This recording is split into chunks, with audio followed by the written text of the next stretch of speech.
My name is Amanda Nelson, and I am the Director of Engagement and Communications at the nonprofit Financial Commons. We're really glad to have you all here with us today. Today's session, Financial Implications of Federal Policy, an examination of field differences and responses, is a part of Nonprofit GPS, a joint initiative of Nonprofit Financial Commons and BDO Grantmaker Advisory. Nonprofit GPS was created to help nonprofit leaders navigate periods of uncertainty and real-time challenges with practical frameworks, tools, and peer-informed insights. The webinar today will be recorded. You will receive the recording along with slides and materials to the registration email that you used. We also encourage you to please share any kind of questions that you have at any point during the webinar in the chat. Share your reflections, share any thoughts. If you have any other information that you would like to share with fellow registrants, feel free to do that in the chat. We will be having a Q&A section of this webinar. At that time, our moderator, Mark Hager, will then draw questions from the chat and bring those to our presenters. But feel free at any time to add questions to the chat and answer others in the chat if you feel like you have the ability to do so.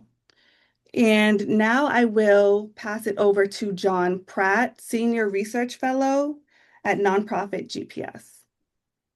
Thanks, Amanda. As Amanda said, I'm John Pratt, part of the research team of the Nonprofit GPS project.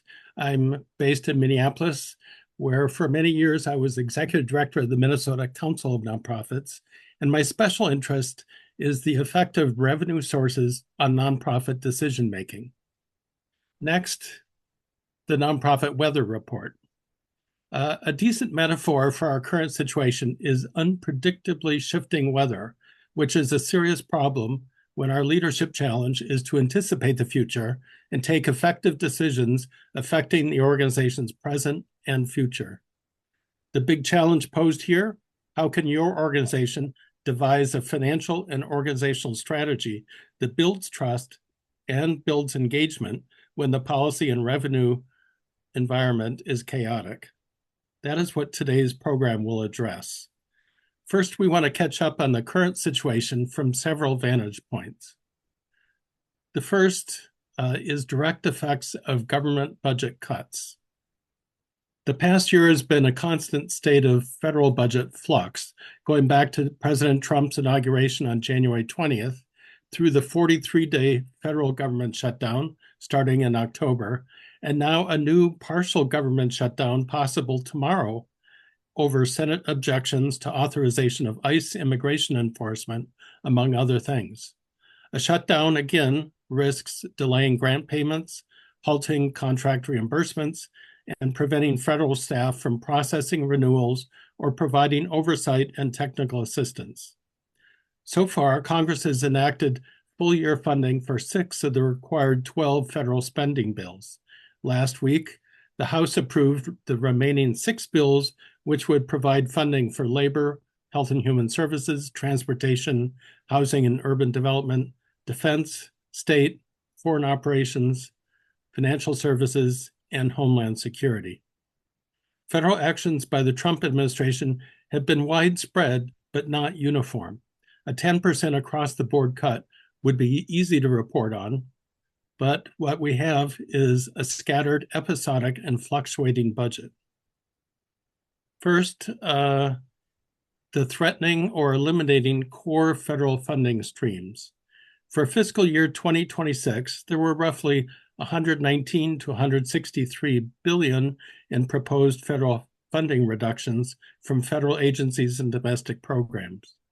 The July 4th Reconciliation Act, H.R. 1, set the budget groundwork for the next 10 years with spending reductions focused on Medicaid, minus 911 billion, SNAP benefits, 187 billion, minus 349 million in student loan access, Title IV, and many more in housing, Veterans Affairs, transportation, EPA, international development. USAID and the Corporation for Public Broadcasting have mostly ended operations. And we have to acknowledge a data problem here. Less specific budget and spending information is now available, and news constantly shifts between proposed and enacted cuts. Another issue is that federal agencies are creating uncertainty around major grants and community development funding.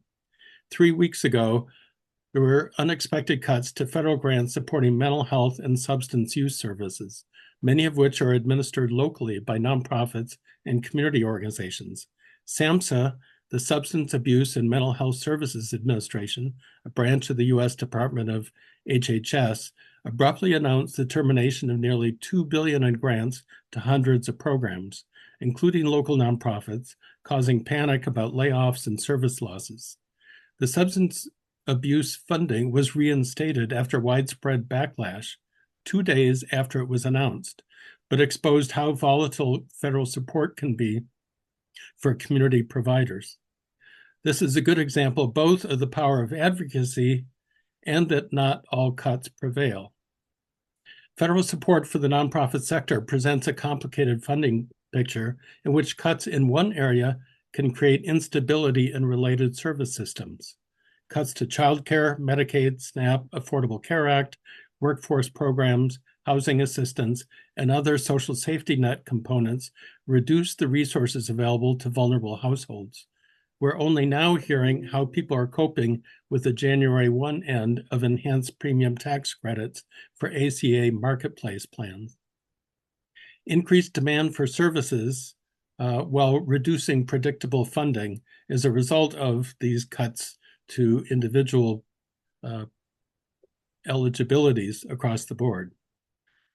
This is forcing many agencies into advocacy, litigation, and contingency funding strategies. These responses are both appropriate and a diversion, which comes at a cost. So organizations are advocating and suing to maintain or restore funding, often being successful, but it's still a sort of changing target. That is a taste of the scope of federal cuts. We know that we're still at the front end of federal retrenchment, but now on to get a sense of what your organizations are already experiencing. To do this, we have a 2-question poll. What is happening to your 2026 budget?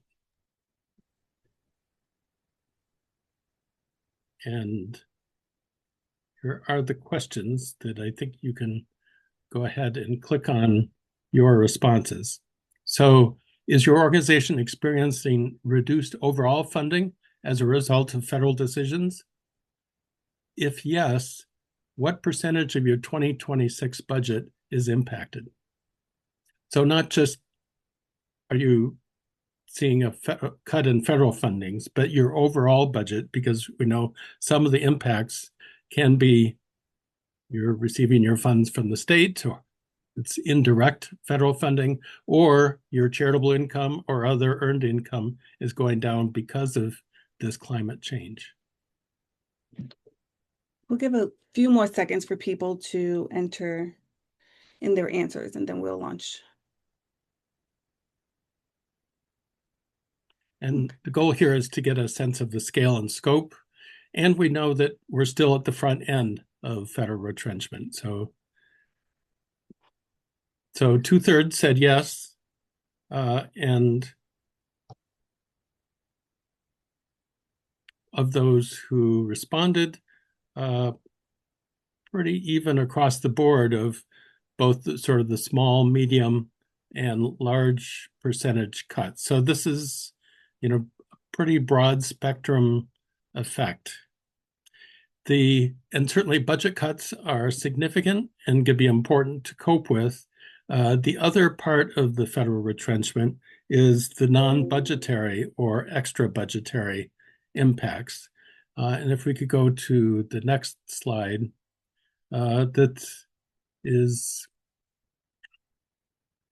there have been a continuous stream of executive orders, 227 so far since January 20th, Inauguration Day, from prohibiting federal grant and contract recipients from engaging in DEI initiatives to stopping funding for NGOs that undermine the national interest, which is not defined.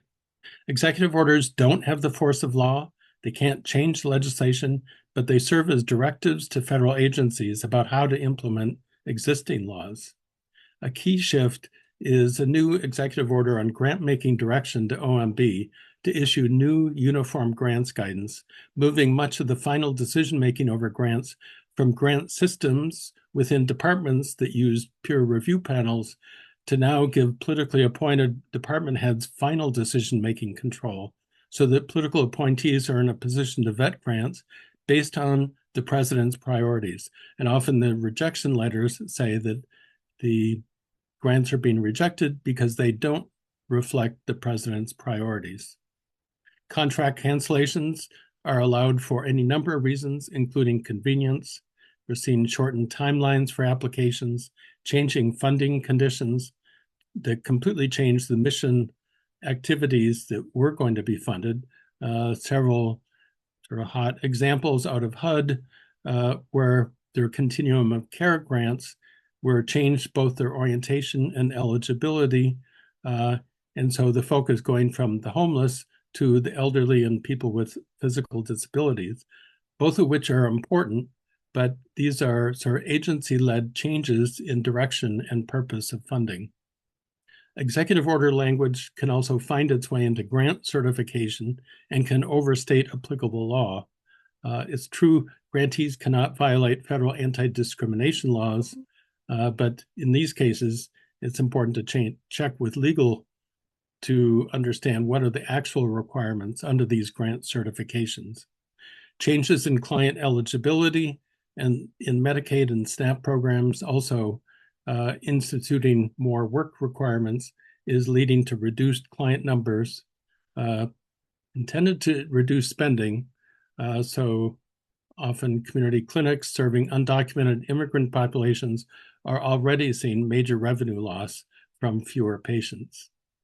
There's reduced federal support to state budgets for program implementation, making it harder both for nonprofits to work on their grants and also increasing state spending requirements for SNAP and Medicaid administration.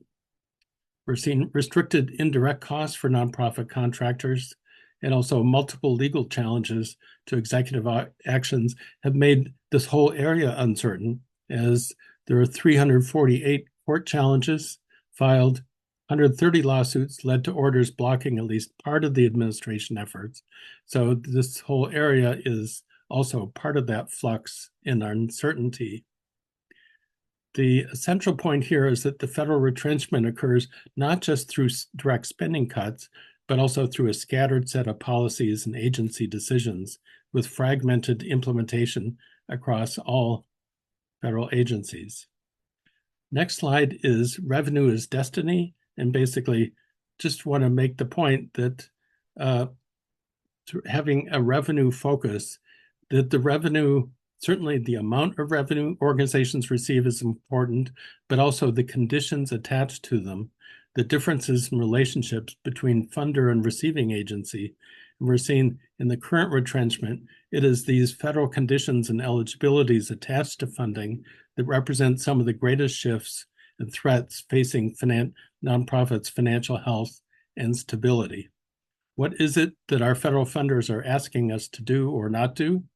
The old saying, if you take the king's shilling, you do the king's bidding, seems ironic given our current context. So this leads us to a three-level framework that you'll be hearing more about. Basically, three levels of thinking through to assess your organization's ecosystem and environment and dominant forces and options. And those three screens are your authorizing policy environment, sort of a vertical and horizontal orientation, understanding the rules and conditions set by government structures your organization reports to. Second, your business plan or revenue model. You'll hear more about from Hilda Polanco. And then finally, your maneuvering room or runway for action. Time is of the essence. So how much time and resources do you have to make potential adjustments in response to all the changes? So for that, I'm going to hand it over to Ruth McCambridge, Director of Content for the nonprofit Financial Commons, who's going to introduce our first case example of how to cope with these challenging decisions. Ruth? Thanks. And I'm going to be interviewing Angel Greer, who's the Chief Executive Officer of Coastal Family Health Center that I actually have quite a long relationship with, and we're going to talk about that in a minute. What I do want to say before we start is that one of the points we want to make here is that this is a very intense, tumultuous, chaotic time for a lot of organizations and for a lot of people who, and particularly people who have been marginalized in other ways, financially, racially, you name it, in this country. And so for organizations that are set up to serve those people in particular, their responsibility to their communities is absolutely front and center. And over time, what I've learned is that there is an incredible amount of knowledge and skill in the people that lead these organizations, and that really what we want, part of what we want to do in this session is to make sure that you understand how much knowledge there is in your peer environment and what's contained there. Later on, we'll be talking about a playbook that we've taken straight from what people actually do when they're faced with a crisis. But now we're going to go a little bit to storytelling. And I'd like to introduce Angel Greer from Coastal Family Health, which is in Biloxi, Mississippi. And it is a federally qualified health center in Biloxi. And hi, Angel. Thank you for coming. I would like to ask Angel first to just describe what it is the organization does and for whom. Good afternoon, Ruth, and everyone who's joined our webinar this afternoon, and my fellow panelists. Coastal Family Health Center, as you mentioned, is a federally qualified health center. What that means is we are a federal grant recipient who has a mission to serve our community, specifically those who are uninsured, those who are impacted by poverty and homelessness and any other barriers to care. We've been in today, this year is our 50th year anniversary. We were started in 1976. We were a healthcare ministry in a faith-based organization many, many years ago, and transitioned to become our own private nonprofit. We serve 7 counties along the Mississippi Gulf Coast, serving over 38,000 individuals and over 120,000 visits per year. And as a federal government grantee, we are not immune to a lot of the challenges that John referenced earlier in our segment. Great. And I first came into contact with your organization right after Katrina hit. So this is not your first rodeo as far as facing crises straight on. And what I'd like to do is to ask you a little bit to talk about how your organization, was impacted by Hurricane Katrina, which was an epic story, and how you managed your way through that. In 2005, Ruth, I was a nurse at Coastal Family Health Center, so I was not in the throes of trying to manage and lead the organization. I was boots on the ground, serving in the community. During the immediate aftermath of Coastal, my predecessor had that responsibility, and we had teams set up in American Red Cross tents providing care, in local, shelters providing care. Nothing was documented. We lost the majority of our healthcare records, which were paper-based at that time. We lost 50% of our ancillary staff because of relocation and what have you, 30% of our providers, 50% of our nurses, and many of our locations. Not loss of life, thank the Lord, but because of relocation and their inability to get back or their unwillingness to come back to the Gulf Coast. So it was chaotic would be the best term to describe that time. And it wasn't just a segment of time, it was a long period of time. There was a good 5 years there that things were very chaotic. Right. But the organization, by hook or by crook, managed to pull out of that. So the organization has been well honed and tested.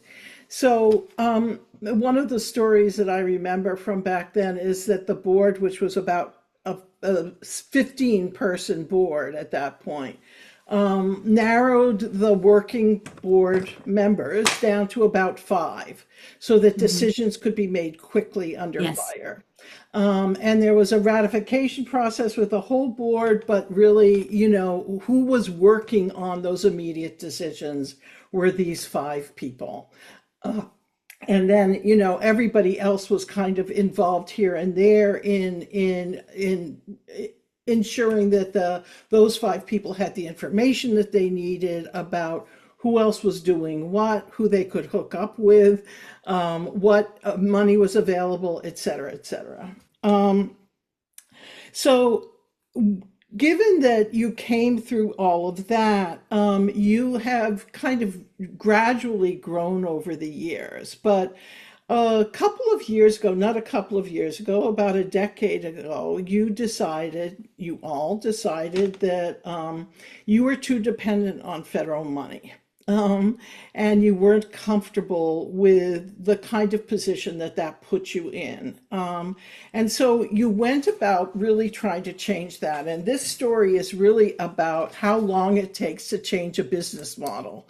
And so can you talk a little bit about what that took and how long it took and what the strategy was?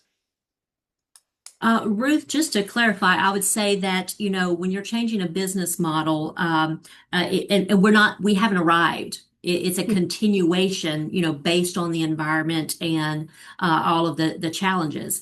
A decade ago, is a little bit more than a decade ago when we took that route and decided, we were too dependent on those federal funds. It takes a long time.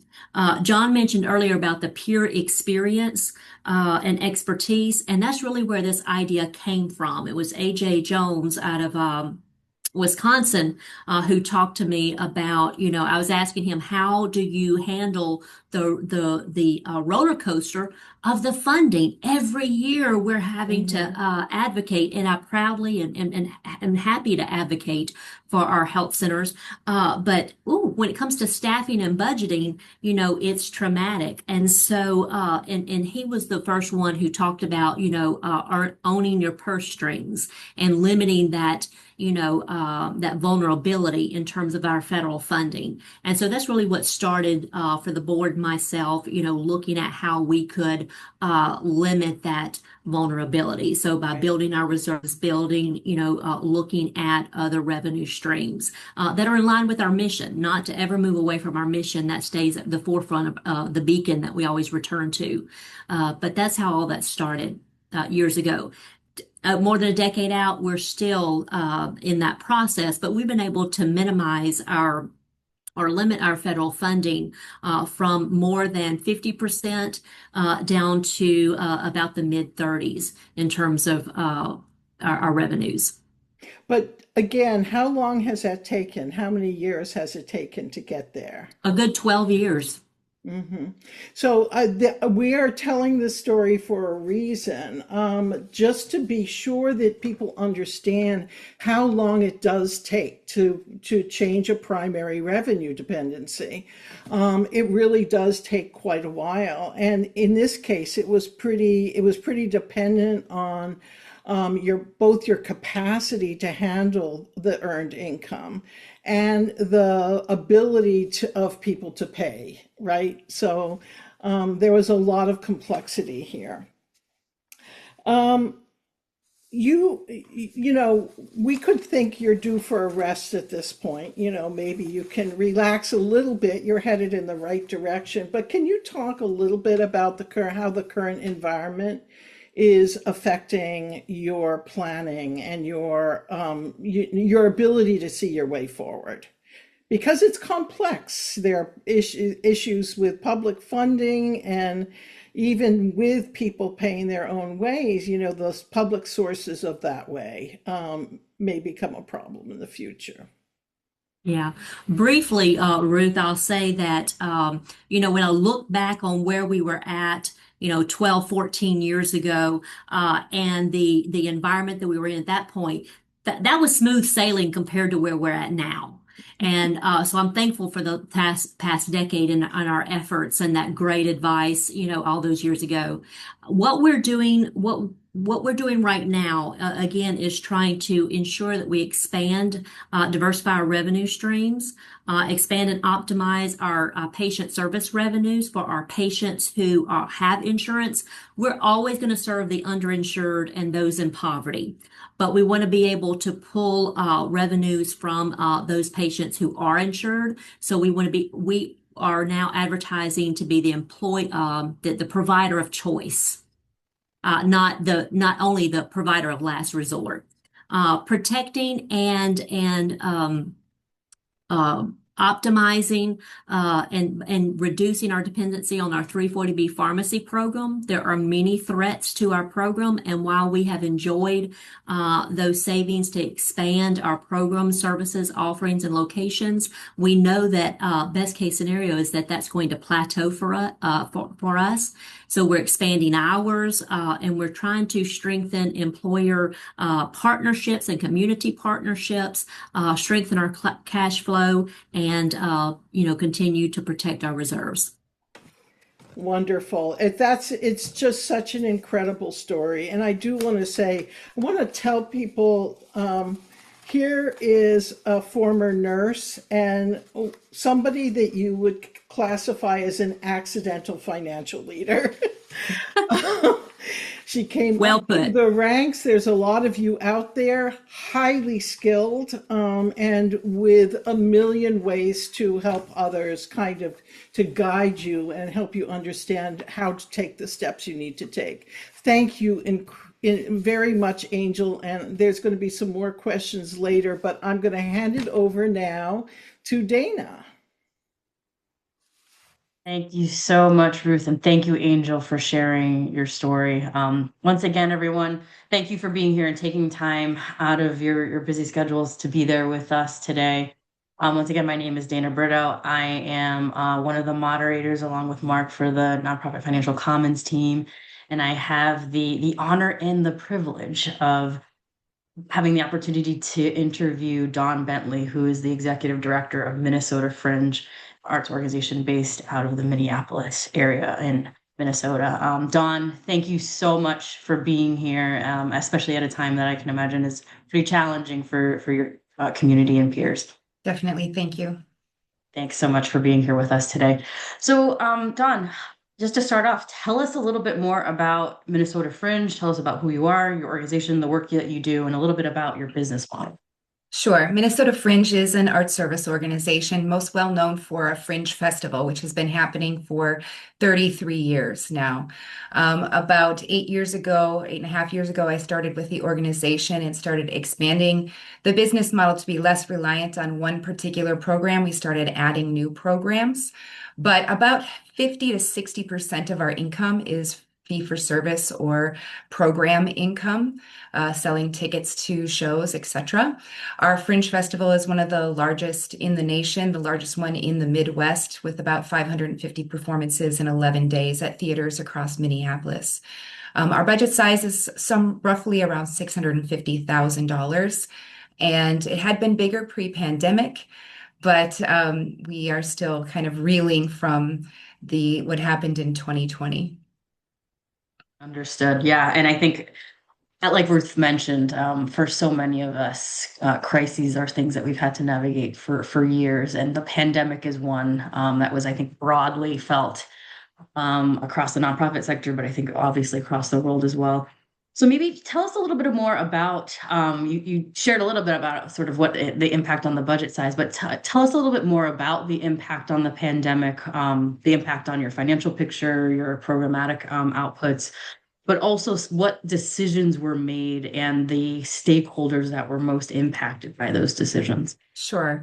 Our mission is to connect adventurous artists with adventurous audiences. And so when the pandemic hit and we were no longer allowed to gather in small spaces, what we did was sort of rendered illegal for a little while. So we Yeah. had to make a very swift pivot about halfway through our fiscal year. And you do have to understand that when I mentioned that 50 to 60% of our income comes from the programs, that all happens in our fourth quarter. So we had already been spending the money that we thought we were going to earn and then had to shut everything down in the spring and not have our festival that year. We swiftly pivoted to an online model and honestly didn't know what we were doing.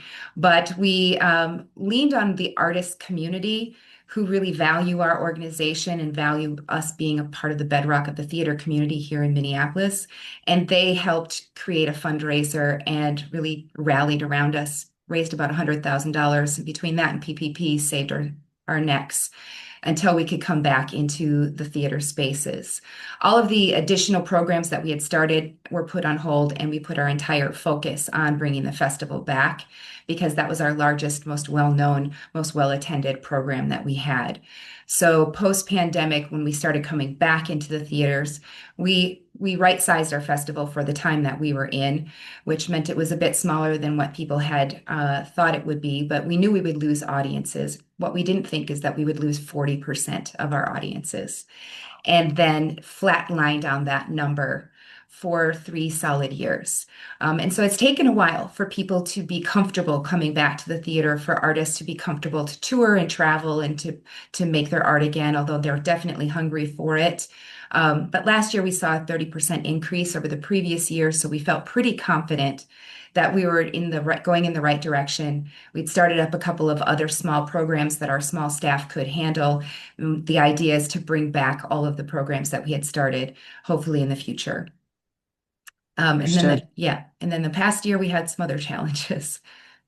I can only imagine. So, I mean, if losing roughly 40% of your audience isn't enough. So knowing that and sort of seeing that, like you mentioned, dealing with that flat line of that dynamic post-pandemic and sort of leading up to this past year, what have been the biggest challenges in terms of, rectifying and also addressing some of these past challenges while also taking on current challenges tied to the unpredictability and chaos that we've been talking about in the current environment as well? Sure. Well, by right-sizing the festival for the time that we're in, I think it impacted the number of artists that we could serve.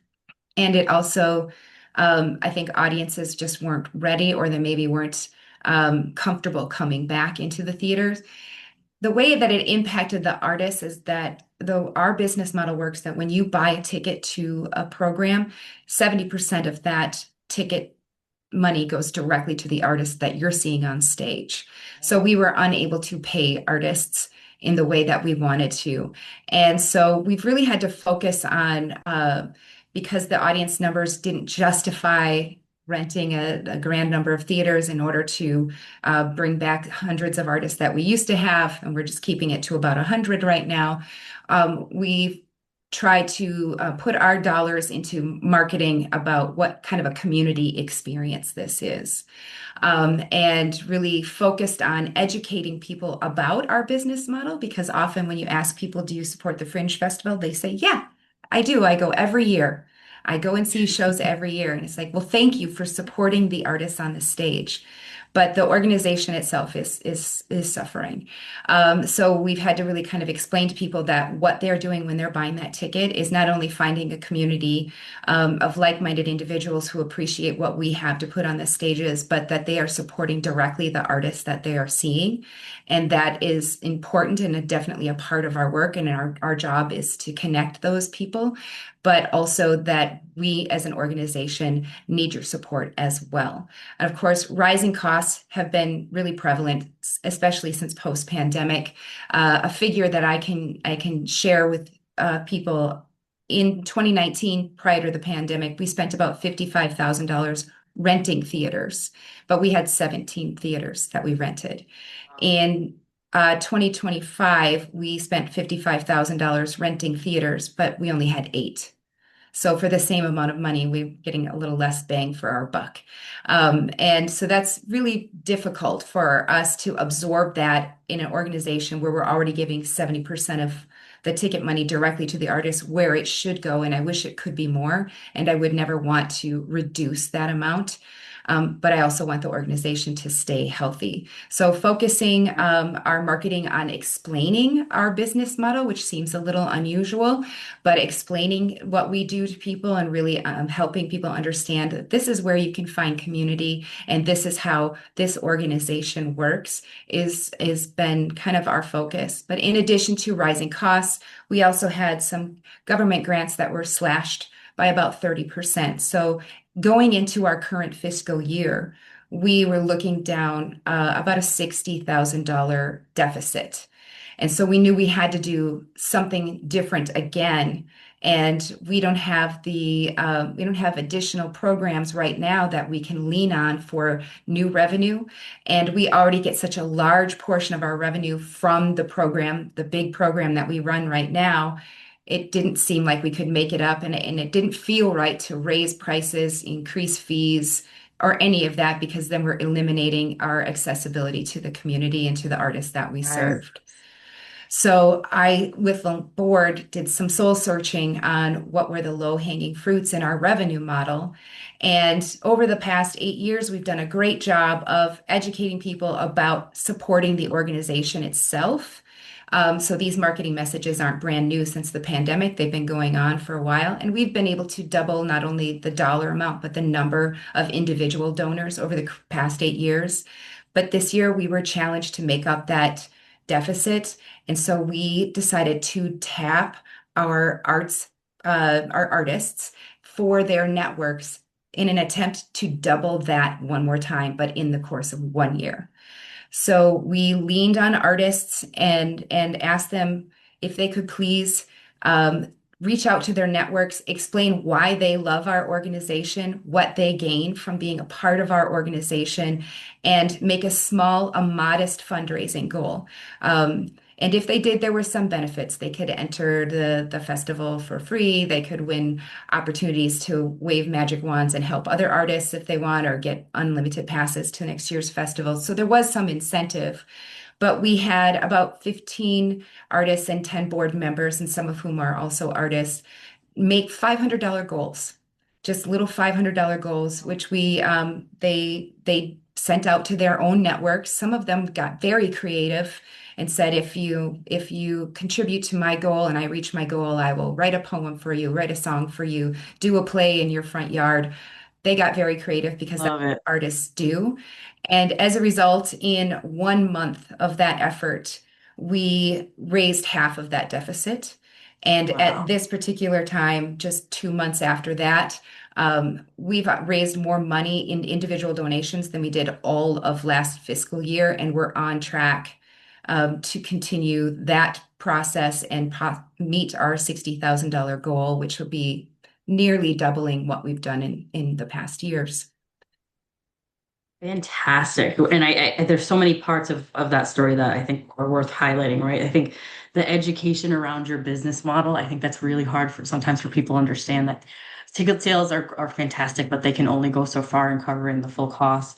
I think having that moment with your board around realistic look at what's happening and really focusing on the low-hanging fruit, really leaning into your artists, your network, I think is a really important and commendable example of leaning into that social capital and using that in a way that I guess, again, eventually for you really leveraged additional financial support for you as an organization, which is fantastic to hear. But I guess just to round us out, I guess what, especially in this current climate, which again it's a little bit different than the pandemic. We don't know when it's going to end. The impacts on nonprofits are a bit more personal and very different. So I would say in this moment, what would be your biggest either takeaways or words of advice for organizations, and especially those who operate in the arts space right now? I think especially for those operating in the art space, I can say leaning on the people that you serve to tell their own stories was the best thing that we ever could have done. I can't say it with the same amount of passion that an artist who's been on our stages, who's had an opportunity given to them that they couldn't get anywhere else, because what we do is specializing in providing platforms for people from all walks of life. You do not need to be a professional artist to be on our stage. You just need to be creative with a story to tell, and we will usher you through that and help you provide the platform so that you can get that story out. So we have professional ballerinas and lawyers and judges and police officers and plumbers and professional actors and people who have been producing shows for decades. All of them are on stage. All of them are treated equally. All of them are given the greatest respect, and our audiences love every single one of them for the stories that they tell and that they can interface with and identify with. So leaning on the people that you serve to tell their own story was a tremendous asset for us. And I'm eternally grateful for the artists that were willing to do that. And I hope it's something that we can do even more in the future. Very sage words of advice, Dawn. Thank you so much for taking the time to be here today. And again, our thoughts and our hearts are with you and your community at this time. And really, again, thank you so much for sharing a very inspiring story. And I think one that will hopefully shed some light and lessons and hope for those on our webinar today. And so with that, I will hand it over to Mark. Thank you, Dana. I am with Dana, one of the moderators of the Nonprofit Financial Commons, and I am over in the chat. And with John, I'm part of the research group for the Nonprofit GPS, and I get to be part of a couple of Q&A sessions here. And when we were working with organizers to create this event, I pushed for an opportunity for Dawn and Angel to be on screen together, more or less by themselves, so they could talk to each other. These two organizations, the Coastal Family Health Center, the Minnesota Fringe Festival, are, in my mind, about as different as can be. Very different kinds of organizations serving different populations in very different parts of the country. The chance of Dawn and Angel running into each other, if we hadn't have brought you two together, is very, very small. But here you are. So I promised them I would start by stepping back a little bit and giving them a chance to get acquainted a little bit, ask a few questions of each other from what they heard in their presentation. So seems very different. Is there common ground? Angel, what did you hear in Dawn? Dawn, what did you hear in Angel? I'd love to hear your reactions to each other. I will go first if you don't mind, Sure. because I've been dying ever since you finished your presentation, Angel. I love what you said about using your marketing message to become, rather than your last choice healthcare, your first choice healthcare. And I think that is probably the key of what is becoming successful in changing your business model. And I'm wondering about value perception. If you spent so many years as an organization as being perceived as the last choice, how do you change that value perception so that your desire to enter new ventures isn't undercut, or the people are thinking, oh, you're not worth that, we shouldn't pay that much? Right. Dawn, I think that's a great question. Thank you for pulling that session out of or that part out of my session. What I will tell you is it started that value started internally with our own perspective and our own point of view as it relates to our organization, to our services, and to ourselves as a team. The first several years, it was really around building that mindset that we are providing high quality, we are patient-centered, and we are valuable to our community, not just our target audience, but to the community at large. So it started internally. We did that for a number of years before we ever started marketing that out in the community, and that was key. Angel, what did Dawn, you hear? Yeah, go ahead. Yeah, so Dawn, I want to first just, commend you for your commitment to the Minnesota Fringe Festival. The fact that, you weathered the pandemic, in your role and you're still here, speaks, excellent things about your integrity as a leader and your passion for the community that you serve. I was interested. You talked about marketing and your marketing to explain your business model and the reason behind it. Can you talk to us a little bit about the response that you've received? Actually, most people did not understand that that's how ticketing worked until we started telling them. And I hate to make a financial talk all about marketing, but I have a hall of posters in our office. And in this sort of going through the years of the festival, and it was always marketed as like a wacky, fun, crazy, strange theater festival and was never marketed as like we are a platform for artists and we are here to provide this connection between artists and audience that is not provided anywhere else. And so people were surprised and did not understand, but there's great interest. They want to learn more once you tell them, we do more than just rent the theater and turn on the lights. We actually give workshops. We teach people about budgeting and their theater experience, and we do a whole lot of prep leading up to so that anyone from any place across the artistic spectrum can participate and feel like they have the skills to do well. And when you tell people that, they want to know more. And so we've actually tried to do a lot more education with some of our marketing and even in our appeals and asks like, did you know kind of questions? Because I'll bet you didn't. Most people didn't. They were just showing up.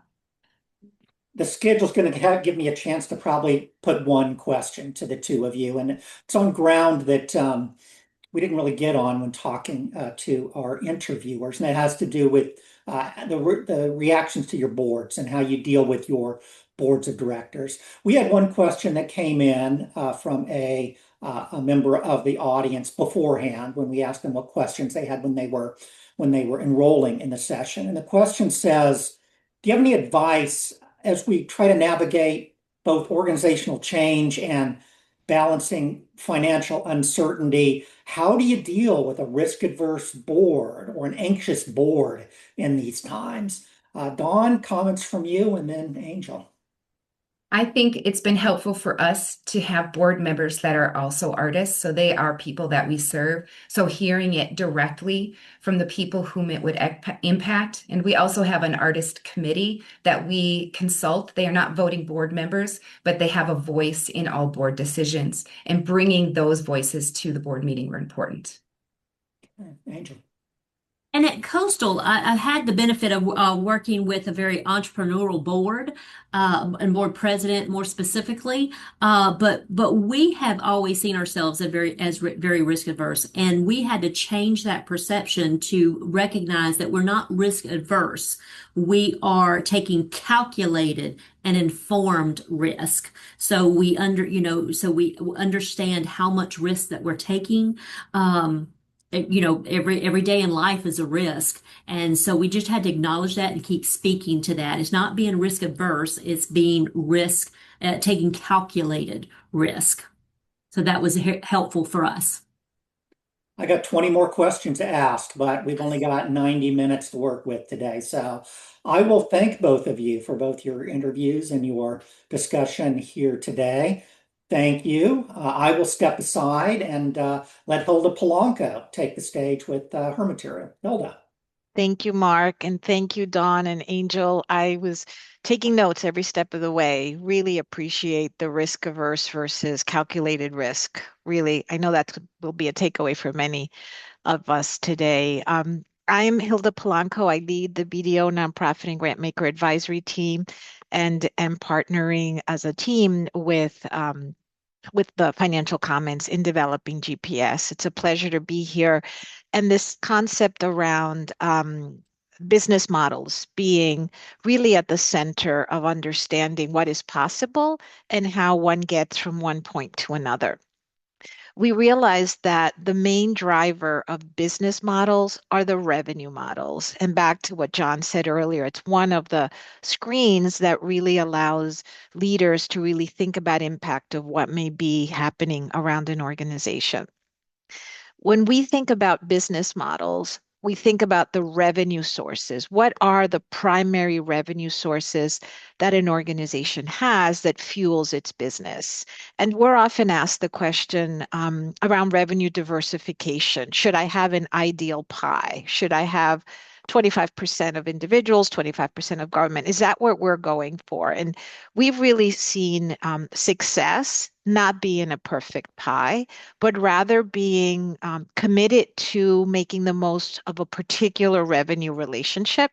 Angel spoke about her relationship with government funding and then going into the earned revenue space. For Dawn, it was earned revenue, as well as then shifting from the earned revenue into the individual contributions just by being creative. But they both started from a place of strength. And so when we hear leaders and boards say we've lost X dollars in federal funding or funding in general, we need to diversify. In our mind, the next question that comes up for us is, well, how is that diversification decision going to be made?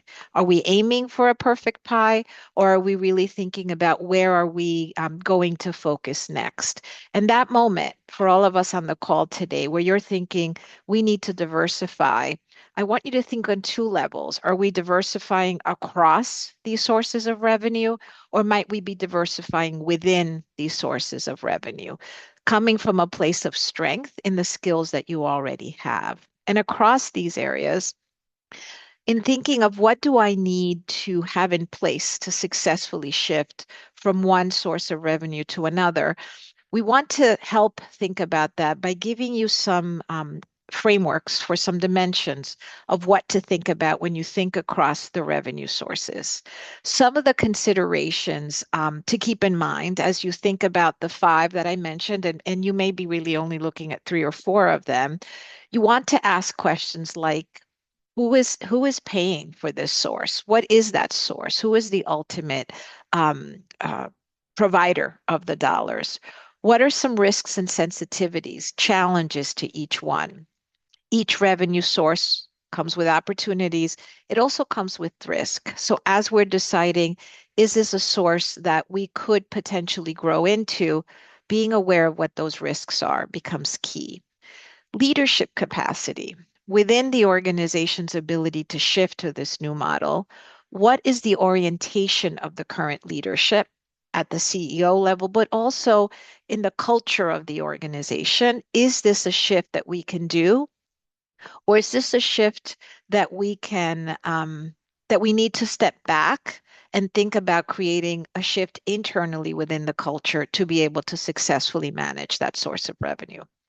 Lastly, on this slide here, but by no means least, is the infrastructure. We realize that systems and skill sets needed to raise funds from government are very different than these systems and infrastructure that are needed to raise dollars from foundations or individuals. And across all five of these, there are different ways to think about these four considerations. I will focus on the two that were discussed this afternoon with Angel and Dawn. But in the materials, when you receive them, you will see our framing questions for each of the five revenue sources. I'm going to move on to the government now. And government as a source of revenue, of course, has its risks and its challenges. And I want to start by sharing what some of those are. So what I'm asking you to do as I go through this, on the one hand, if you are significantly funded by this particular source that I may be covering, I'd like you to think about, gee, how are we managing these challenges and risks? If you're not, if you're thinking about going into government funding, some organizations are, given the mission that they have and the funding possibilities. What do I need to build? How do I build my muscle to be able to address the sensitivities and challenges of government. We know that government has challenges around the pricing. So going into business with government means we need to have another mechanism to cover the deficit that may be covered by the remaining costs. We know that there is a highly restricted nature to the government dollars.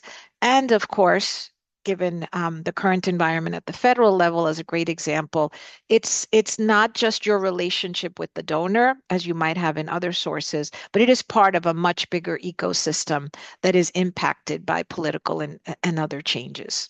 So thinking about that particular aspect would be what we would want to think about. How do I build that muscle? In terms of leadership orientation, doing business with, if I could just describe it that way, is doing business with government means it's very connected to having a strong advocacy muscle, and that was mentioned earlier by John. It's really staying connected to the political environment, to the ecosystem that the government source is involved in. So, as a culture within the organization, we need to build this capacity. And I've identified over time, having a culture of compliance is key for government funding. Now, that doesn't mean that that takes the place of innovation. It doesn't mean that everything must be rigid and difficult to deliver. It means that as we are delivering services, we have this culture of thinking about what the compliance requirements are. So we want to have that system, that culture in place before we consider moving into government funding. There are particular infrastructure needs with regard to the billing, the collecting, the cost allocations. So the strong financial systems, and in some cases, cash flow becomes key. If you are thinking about government funding at an intermediary level, with the federal dollars, unless something is happening with the systems that are suddenly halted, cash flow does move quickly. In the state and city and county pass through, not so much. So infrastructure, we need the working capital to be able to advance those dollars. And lastly, where do these sources come from? We know it could be federal, state, sometimes pass through. So as you're thinking about moving into, you may become aware of opportunities at the state level. The state may be stepping into new areas of funding because of the loss in federal, doing business with the state. What does that mean, particularly around the cash flow? And the second area that I want to touch upon is this area of fee for service, also known as earned revenue. And in this case, you are in business to provide a service to a particular community, a particular area, and the becoming the provider of choice, Angel's recommendation. I'd like you to think about that as you think about a fee for service model or a fee for service opportunity. On the sensitivities and risks, challenges for the fee for service, it is really a small business, maybe large business, depending on your size, a business starting out in the marketplace. So, do we have the capital to invest in whatever those services are? Do we have a reading of the market? Do we have analysis of market need? Is this something that the market is interested in? And do we have the ability to do it without jeopardizing the mission of the organization? What we see is oftentimes the staff that are being asked to build this earned revenue strategy are also the same staff that are delivering on the core mission that is being funded from other sources. And so we don't want to put the staff in a position of diluting their effectiveness between both. So a fee for service, basically a plan with regard to how that could be delivered from a capital as well as sort of a role in the organization. The leadership orientation for fee for service. It is a competitive, active, open business model that is really connected to the ultimate consumer. In most of the funding from foundations, from individuals, from government, we are receiving funding for the benefit of a particular beneficiary in the community. When it comes to fee for service, we are really doing business with the ultimate purchaser of the services. So the leadership capacity needs to have the marketing orientation that Dawn spoke of, the messaging orientation to be able to have our customers interested or identify if our customers are in fact interested in this revenue. From a planning perspective, fee for service is very driven by this relationship with the purchaser, and therefore lots of planning would a muscle in planning would be needed. On the infrastructure needs, Don spoke of the ability to run the actual events, the facility needs, the ability to read the marketplace when it came to attendance, et cetera. And so think about a business that needs to generate, bill, collect its service dollars based on the customers that it's doing business with. And lastly, again, who are these customers? We're talking about customers for goods, services, experiences, such as the festival. And so, again, looking at each of these services or each of these sources of revenue, what we encourage leaders to do is to self-assess. Where am I in these capacities? And here, what we're providing is the priority functionality that an organization should have in place, should it be choosing to expand into or really focus on one of these sources of revenue. I won't go through all the boxes, but you can see in each of the columns, there is the emphasis in a particular capacity. This could be a very quick self-assessment that you all do within your leadership teams. And later on, Ruth is going to share some resources that have been created for the purpose of bringing to life some of the lessons from this program today. And in there is an article that brings together the ideas that I've shared and provides the self-assessment tool to help you self-assess where you might be and have a conversation with members of your board around what investments may be needed if the strategy is to move in a particular direction beyond where you are today.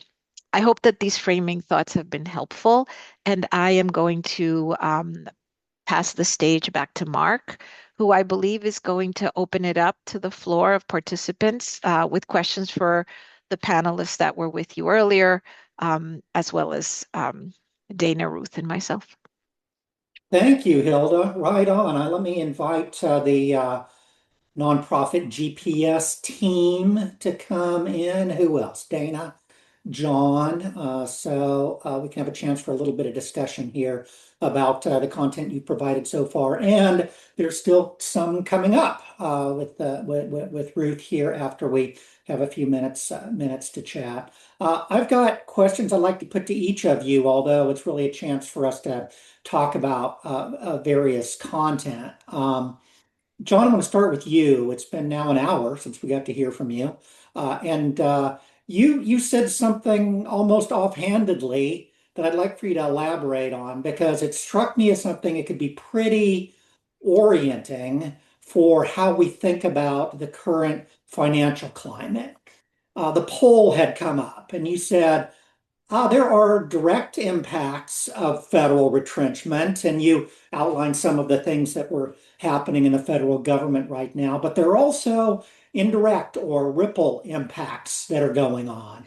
Can you talk about this distinction a little bit more and why it's important and who might be feeling indirect or ripple impacts beyond these direct impacts? Well, and I think the part you're talking about is sort of other revenue impacts from other revenue streams. So it could be earned income or state funding that's not federal directly, or charitable income. And so a lot of people are asking questions, well, what are the foundations doing now? Certainly foundation assets have been up substantially over the past couple of years, and they know that they're being asked to do more. The question is, what will they do? But then some of the foundations are responding saying, oh, we need to do it a different way. So it could be disinvesting from organizations that they have traditionally supported. So it is, even though your organization doesn't directly get a federal grant, it could still be impacted as the sort of the ecosystem surrounding you and the other revenues. And so it's going to be, kind of a resorting process that we'll know about and more about in a year. Is this 99% direct impact and 1% ripple out, or are there lots of organizations that are going to be influenced by these ripples? I think so. I think, it's probably a third of nonprofit income is in that charitable and earned income area. And, how will the public respond? I thought certainly the Minnesota Fringe Festival, has been hit by these external impacts and even just behavior changes, and you don't know what will occur. Mm-hmm. Ruth, in our research meetings with John, you've talked about these indirect versus direct impacts. Do you have additional thoughts here? I just think it's a much bigger hit than we imagined it was going to be. I think, as I talk to people like Dawn, and other people who are primarily dependent on foundations and on donations, they are feeling it because people are feeling like, oh my gosh, I need to put some money into this situation where I'm watching immigrants get picked up off the streets. No, I can't turn my head away from that. I have a limited amount of money. What am I going to do? I love the Fringe Festival. I mean, this is not, it's a very practical question for foundations and for individuals. I do feel like foundations are not doing enough. I don't feel like foundations have really taken this period of time seriously and understand the variety of impacts that it's going to have on the network of organizations that are in each community, and how important they are as a network. So I think that we have to get really serious. We advocate with government. We have to get very serious about advocating with foundations about they need to understand what this period is and the threats that it poses, and do something. Well, indeed, here's a question that came in from a participant when we were enrolling for the session. And Dana, I'm going to point this to you and we'll see if we have other reactions as well. What is the outlook for foundation and other philanthropic giving in 2026 and beyond? What should we expect it's going to look like? I wish I had the crystal ball to tell you exactly how things are going to look and how philanthropy is going to react. I mean, I think, again, I can speak for, I'm based in Chicago. I can speak for what I'm seeing or just, glimmers of what I'm hearing. And I think we're facing some really steep state cuts that are influenced by what's happening on the federal level. So I think there's already, I think some potential foundations who are getting ready to step up in some type of way and really think about what it means to step up differently than it did maybe even during the pandemic. But I do think that it does feel much different from a philanthropy standpoint, this crisis than during the pandemic, because you'll remember that immediately, or, foundations were lifting requirements around reporting, making it dollars as accessible as possible, as flexible as possible. And I think even though champions and advocates for that are continuing to ring the bell and really champion those messages, I think there is a level of conservatism and holding cards close to their chest that I'm feeling in philanthropy because of the risks tied to going against this administration. And it's really sad, and it can be really disheartening and lonely for executive leaders who are out there, for sure.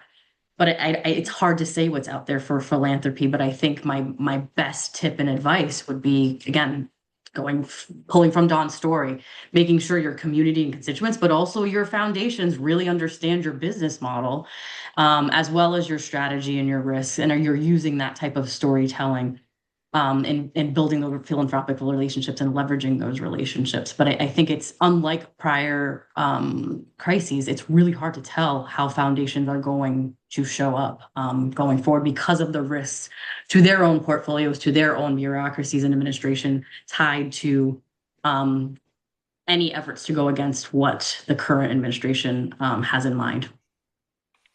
Hilda, further thoughts about not only foundations, but private individual giving in the short term? I think the ability to tell the financial story of what is happening within the organization in a proactive way, particularly with foundation program officers, they are trying to figure out how to help. And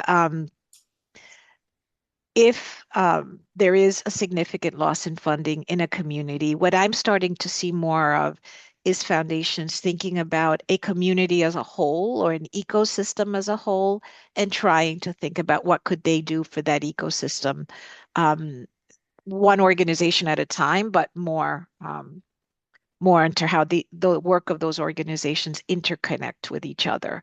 And so as the leaders on this call are thinking about how do I relate to my foundation funders, I would also ask that you think about what is your role in the ecosystem and how can you contribute to strengthening, which is what I think is a priority for those funders who have invested in many of the organizations that they funded.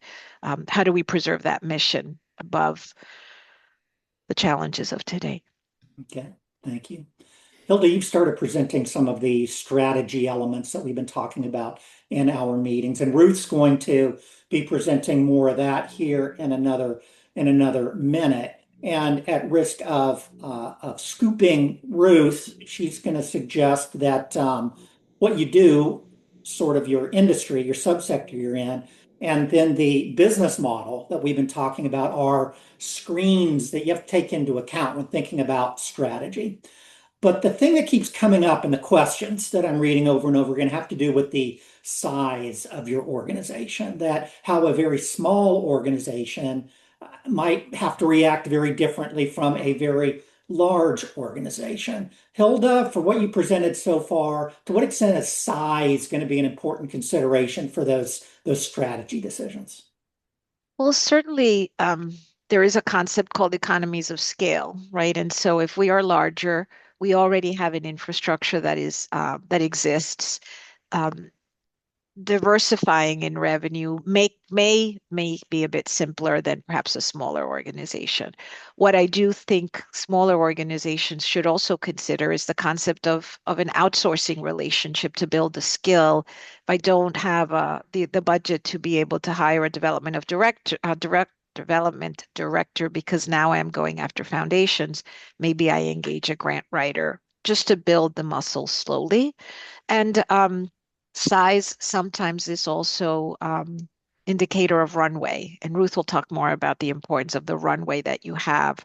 We often talk about months of Luna, months of liquid unrestricted net assets. And that question has always been assuming an ongoing operation.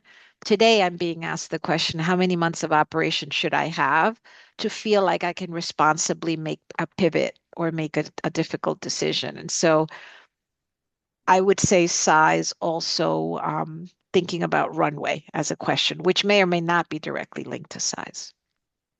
Well, we've lost Ruth from our screen somehow, but I think she's in No, the I'm background. here. You're there? Okay. Yeah, I'm here. Ruth, I'm curious about your reactions on size, but I'm also see that time is coming up and you're next on the agenda. Let me suggest as you're making your remarks and we talk about industry and subsector, we think about business model, that size be a consideration as well. I'm going to be curious about your reactions on that because I'm not going to have another chance to come back for Q&A. All I can do is say thank you to all of you. And we'll go off screen. Let Ruth talk about elements of this playbook that she has been working hard on. Thank you. Right. Okay, so I'm gonna walk through the playbook quickly. I want to warn you, I've been kicked out twice here. So if I get kicked out again, Hilda, you have to you know this material, so help me out, okay? So what I'm going to do is to tell you we have this brand new resource we have been working very hard on, and we started out working on it in the research committee looking at exactly what it was that nonprofits were looking at right now. And we got to the point where we said there are three screens here that nonprofits have to pay attention to. One is, what's their policy environment? How much risk are they at immediately over a longer term that they know about? And then what's their business model? Are they able to move agilely? Within that business model, are they stuck because they've got too many fixed costs, et cetera, et cetera? So the business model matters because it's the structure that you're trying to move, right? But the external matters because it's got this more macro effect on the entire environment, and it's not always foreseeable what that effect is. Finally, it's like, if you do decide to make a shift, it's going to take some time. Maybe it'll take a little bit of time, maybe it'll take more time, depending on what it is you're planning to do and how extensive that is. Angel talked about needing really a decade to make this happen, and it's still happening. And Don talked about doing something in a few months, which was more of a patch, but also a promise, right? In terms of what could possibly happen from it. So I want to go to, first of all, I want to say we are producing a playbook, a short playbook that has an enormous number of tools in it. Please make sure that you keep an eye out. We will be sending it to you on Tuesday. But it has articles from Steve Zimmerman, from Hilda Polanco, from me, from a number of other people on the various things that I'm going to go through with you now. Before we do that, if we can go to the next slide, and I'm not going to talk too much on this slide, but this is a very large organization that in March was telling its board, it always ratifies the budget in March. This March, it was telling its board, we can't. We don't know what's going on. There's a good part of our budget that's still in a lot of flux. We can't make a firm budget.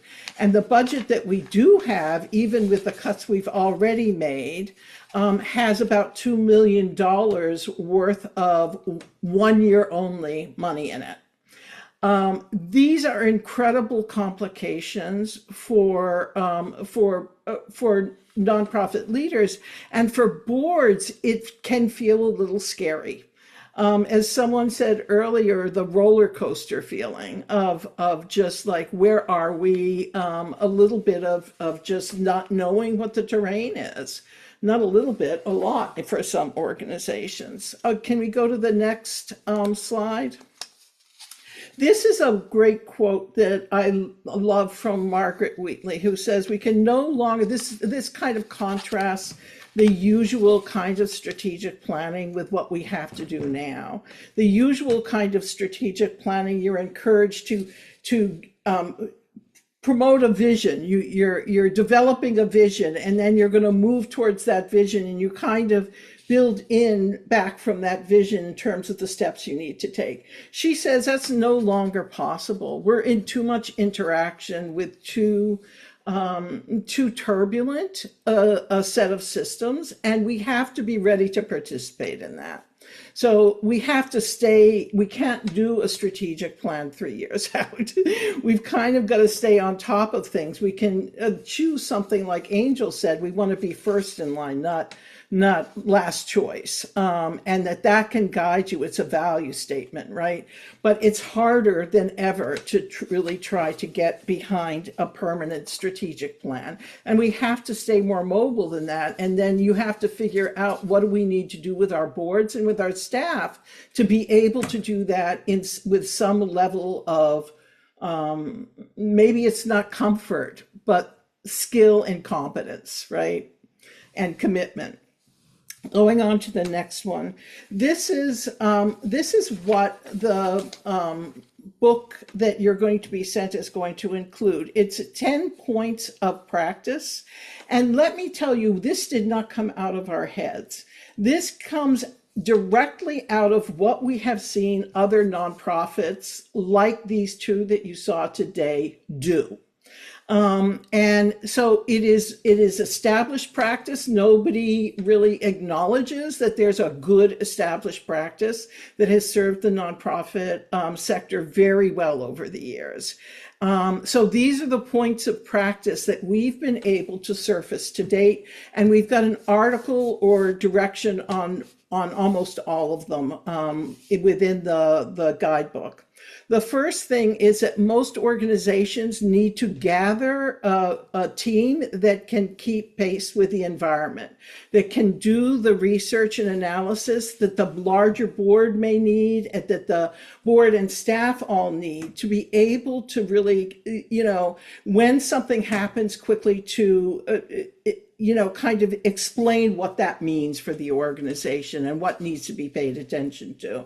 Almost all organizations facing crisis do this. And for each one, it's different. You can't say, oh, just choose your executive committee or whatever. They may not have the skills and abilities. The second, and this is incredibly important, almost every single organization that I've talked to that faces a moment of crisis, the first thing they do before they even develop the team is that they start reconnecting with all of their networks. The reason why they do that is because that's where their information comes from. That's where they can get together and collaborate on things that are going to hurt them in common or affect them in common. That's where they can advocate, right?